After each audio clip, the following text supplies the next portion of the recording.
2 जून 2026 बिहार के पटना की रात। हाथों में पत्थर और दूसरी तरफ हवा में चलती गोलियां। ये कोई गैंगवार नहीं था, ये था भारत के सबसे मशहूर टीचर खान सर की कोचिंग पर हमला। शुरू में हम सबको लगा कि खान सर शिकार हैं, लेकिन फिर एक वीडियो ने सब कुछ बदल दिया, जिसने पूरी बाजी पलट दी। जो खान सर कल तक सबके लिए आइडियल थे, आज उन पर हत्या के प्रयास की FIR दर्ज हो चुकी है। आखिर ऐसा क्या हुआ? क्या ये पटना के एजुकेशन माफिया की साजिश है, या फिर खुद खान सर के हाथों रचा हुआ कोई राज? आज इस पूरे राज का हम पर्दाफाश करेंगे। इस विवाद को समझने से पहले हमें थोड़ा पीछे जाना होगा। उत्तर प्रदेश के देवरिया जिले का एक छोटा सा मध्यम परिवार, दिसंबर 1993 में इस घर में हुआ एक बालक का जन्म, और जिसे आज पूरी दुनिया खान सर के नाम से जानती। खान सर के पिता एक छोटे मोटे ठेकेदार थे और वहीं माँ साधारण हाउसवाइफ। देवरिया के परमार मिशन स्कूल से उन्होंने अपनी शुरुआती शिक्षा शुरू की और वहीं इलाहाबाद यूनिवर्सिटी से अपनी BSc MSc की पढ़ाई पूरी की। लेकिन क्या आपको पता है कि फैजल खान उर्फ खान सर का सपना कोई टीचर बनना नहीं था, उनका सपना था फौज में जाना। जब उन्होंने NCC ज्वाइन किया तब उनका जुनून और बढ़ गया। फिर उन्होंने NDA और सैनिक पब्लिक स्कूल जैसे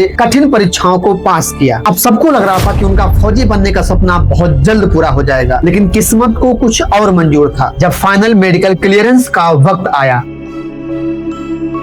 तो डॉक्टरों ने उन्हें रोक दिया। वजह उनके हाथ में एक मामूली सी चोट। वो मेडिकल टेस्ट में परमानेंटली डिस्क्वालीफाई कर दिए गए और बस एक ही झटके में उनका सपना चकनाचूर हो गया। खान अंदर से पूरी तरह से टूट चुके थे। लेकिन जैसा कि खान सर कहते हैं कि सफलता सिर्फ एक दिशा बदलने का संकेत है। अगर ऊपर वाले ने उनसे राइफल छीन ली थी तो उसके बदले में उन्हें उनके हाथ में चाक थमा दी थी, और यही से जन्म हुआ खान सर का। सेना में जाने का सपना टूटने के बाद फैजल खान पटना आ गए। वही पटना जहाँ लाखों विद्यार्थी अपना सपना पूरा करने के लिए आते हैं। यही उन्होंने एक छोटे से किराए के कमरे पर पढ़ाना शुरू कर दिया। शुरुआत में उनकी क्लास में केवल 6 छात्र थे, लेकिन खान सर के पढ़ाने का अंदाज दुनिया के, उन्होंने मोटे मोटे किताबों के मुश्किल से सवालों को एकदम हलवा कर दिया। उन्होंने जनरल स्टडीज, भूगोल और विज्ञान जैसे बोरिंग सब्जेक्ट को भोजपुरी, हिंदी, लोकल जोक्स, अपनी शानदार कॉमिक के साथ पढ़ाना शुरू किया। और देखते ही देखते पटना में इस नए टीचर का वर्चस्व बन गया। 6 बच्चों का बैच 150 बच्चों में बदल गया। 150 बच्चों का बैच 1050 में बदला। फिर हाल ये हो गया कि खान सर की कोचिंग में पैर रखने तक की जगह नहीं बची। जो बच्चे महंगी फीस नहीं दे सकते थे, खान सर ने उन्हें केवल 200 रुपए महीना पढ़ाना शुरू कर दिया। फिर आया साल 2020,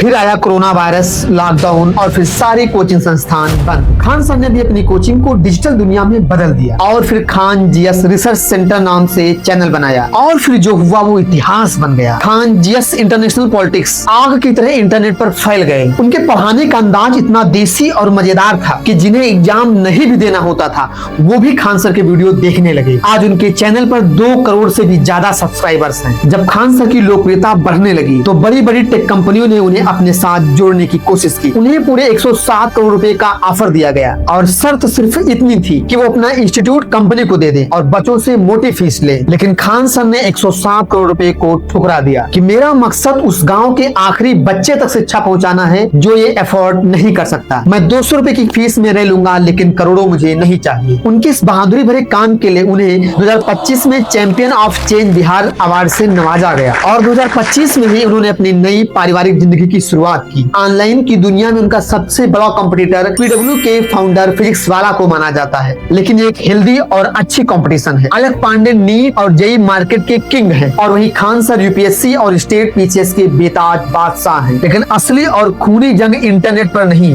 बल्कि पटना की सड़कों पर लड़ी जा रही। पटना का मुसल्लापुर क्षेत्र कोचिंग इंस्टीट्यूट का हब, यहीं पर खान सर का कोचिंग सेंटर है, खान ग्लोबल स्टडीज, और ठीक यही पास में उनके लोकल सबसे बड़े कॉम्पिटिटर रोशन आनंद का इंस्टीट्यूट है, ज्ञान बिंदु एकेडमी। इसी बीच जून 2026 की शुरुआत में एक नया विवाद शुरू हो गया। दोनों लोगों ने अपनी कोचिंग के बड़े बड़े पोस्टर और बैनर छपाना शुरू कर दिए। हर कोचिंग ये दावा कर रही थी कि बिहार पुलिस भर्ती परीक्षा में सबसे ज्यादा सफल छात्र उन्हीं के यहाँ से निकले। ये पोस्टर मार इतनी कड़वी हो गई जिसने आगे चलकर एक बहुत बड़े कारण का रूप ले लिया। 2 जून 2026 की रात खान सर का ऑफिस बंद होने वाला था। अचानक से 15 से 20 लड़कों की भीड़ वहाँ पर आ पहुँचती है। वे लोग गालियां दे देकर खान सर के जितने भी पोस्टर थे इन्हें फाड़ रहे थे। पत्थरों और ईंटों से हमला कर दिया। कोचिंग के बाहर खड़े सिक्योरिटी गार्ड को इतना बुरी तरह से पीटा गया कि उसका सर फट गया और उसे तुरंत अस्पताल में भर्ती करना पड़ा। घटना के तुरंत बाद खान सर मीडिया के सामने आए। उन्होंने साफ कहा कि ये हमला उनके विरोधी ज्ञान बिंदु के संस्थापक रोशन आनंद ने करवाया। वहीं खान खान सर ने यह भी दावा किया कि इस भीड़ से किसी ने उनकी कोचिंग में बम फेंका और 7-8 राउंड गोलियां दागी। उसी रात पूरे देश में हड़कंप मच गया। हर सोशल मीडिया पर सेव खान सर ट्रेंड कर गया। पुलिस हरकत में आई और सीसीटीवी फुटेज के आधार पर ज्ञान बिंदु के संस्थापक रोशन आनंद और उनके 2 दोस्त अभिषेक और गौरव को हिरासत में ले लिया और खान सर जीत गए। सबको लगा कि कहानी यहीं खत्म हो गई, लेकिन असली गेम तो अब शुरू हुआ था। पुलिस ने जब मौका वारदात की जांच की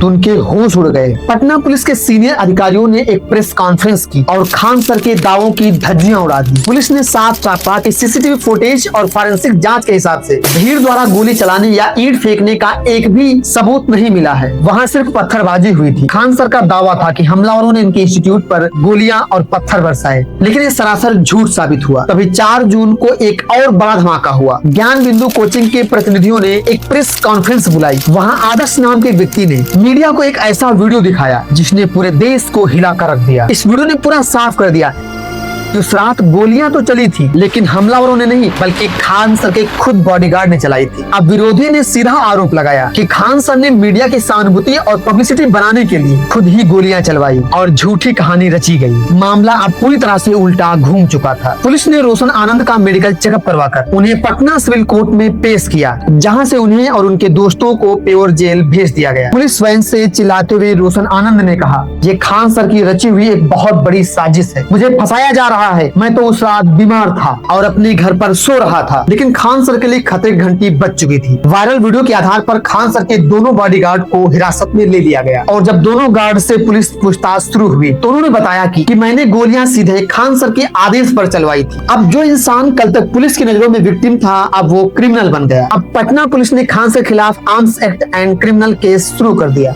और हत्या के प्रयास का FIR दर्ज कर लिया। अब वही खान सर के वकीलों का तर्क है कि ये गोलियां सिर्फ आत्मरक्षा थी, कि अगर गार्ड्स गोलियां न चलाते तो भीड़ कुछ भी कर सकती थी। वकीलों ने साफ कर दिया कि खान सर कोर्ट में सरेंडर नहीं करेंगे और 8 जून 2026 को अग्रिम जमानत याचिका दायर करने वाले हैं। रोशन आनंद जेल की सलाखों के पीछे है और खान सर के सिर पर गिरफ्तारी की तलवार लटक रही है। अब आपको क्या लगता है कि खान सर ने गोलियां सिर्फ अपनी और अपने इंस्टीट्यूट को बचाने के लिए चलवाई थी या फिर पटना के किसी कोचिंग माफिया की बहुत बड़ी साजिश थी? नीचे कमेंट सेक्शन में कमेंट जरूर कीजिएगा। और जहां तक मेरा दावा है तो चाहे रोशन आनंद सर हो या फिर खान सर, दोनों शिक्षा जगत की बहुत बड़ी हस्तियां हैं। मैं तो दोनों को बचाना चाहूंगा, बाकी आपकी मर्जी।